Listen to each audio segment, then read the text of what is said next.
Manikandan sir வணக்கம். இதுவரை இல்லாத அளவில் பீகாரில் வாக்கு சதவீதம் அப்படிங்கிறது அதிகமாக இருந்து நம்ம பார்த்தோம். அதுவே ஒரு பெரிய எதிர்பார்ப்பு தான். எஸ்ஐஆருக்கு பிறகு இந்த அளவுக்கு வாக்கு அப்படிங்கிறது பதிவாகுது அப்படின்னும் போதே வாக்கு அதிகம் பதிவானால் அது ஆளுங்கட்சி எதிர்ப்பு அப்படிங்கிற மாதிரி தான் சொல்லப்பட்டு வரும். தேர்தல் முடிவு அப்படிங்கிறது அபரிமிதமான வெற்றி என்டிஏ கூட்டணி கொடுத்துக்கிட்டு ஒரு படுதோல்வியை காங்கிரஸ் கூட்டணி கொடுத்துருக்காங்க அப்படின்னும் போது முழுக்க முழுக்க முறைகேடு 60 லட்சம் பேரை நீக்கினாங்க அப்படின்னும் போது அதுக்கான காரணம் இன்னும் தெளிவாக சொல்லலையே. அதுக்கு பிறகு நடக்கக்கூடிய தேர்தலாக இருந்தாலும் பல சந்தேகம் இருக்கு அப்படின்னு சொல்லப்படுது இல்லையா? சத்தியம் டிவி நேருக்கு வணக்கங்க. ஒரு டிஸ்கிளைமர் நான் போட்டுக்கிறேன். என்னுடைய பேரு வழக்கறிஞர் ஏபி மணிகண்டன். நான் சார்ந்திருக்கிற மதம் பாத்தீங்கன்னா சனாதன இந்து மதம்.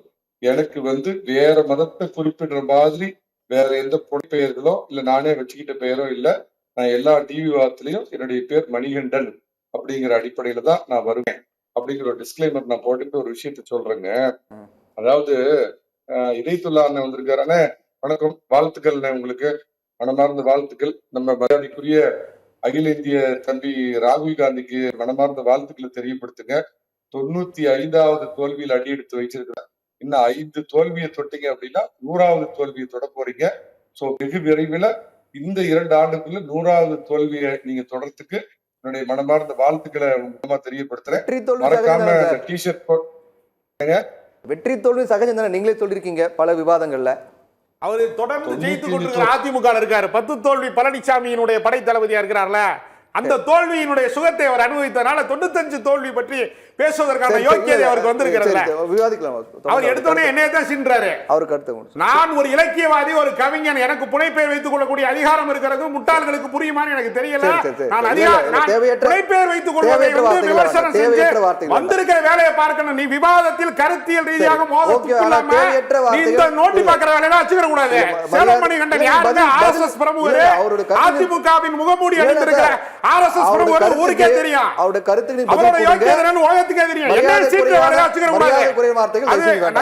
மரியாதையா பேசணும்னு சொல்லி கொடுங்க. நீங்க அரசியல் நாகரிகமும் தெரியல, மனித பண்பாடு தெரியல, மதவாத மிருகமாகவே இருக்கிறாரு. மதவாத தன்மை கொண்டவராக வெளிப்பிடித்த பேச்சையும் குதர்க்கவாதத்தையும் எல்லா தொலைக்காட்சியிலையும் பேசுறதை வாடிக்கை வைத்திருக்கிறாரு. அவர் ஒரு நாகரிகமாக பேச கற்றுக்கொள்ளணும். நான் சொல்லிடுறேன், மரியாதை ஜெயிக்கிற கட்சியில இருக்கிறார்.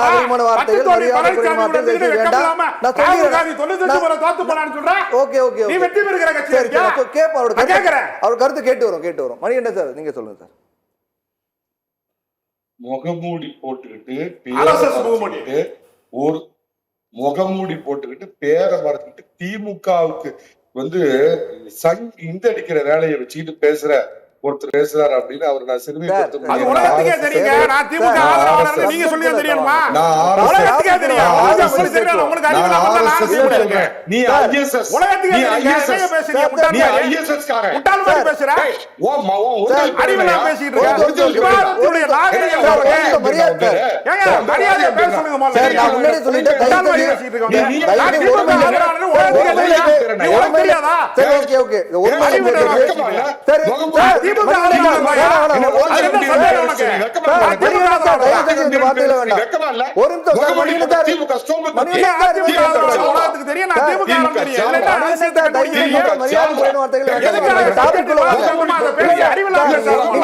என்ன கருத்து சொல்றீங்க?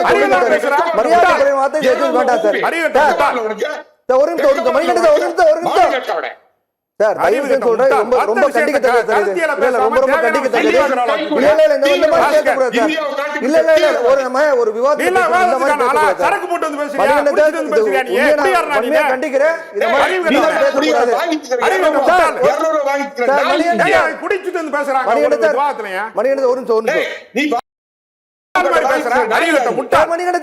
ஆடியோ கட் பண்ணு தயவு செஞ்சு.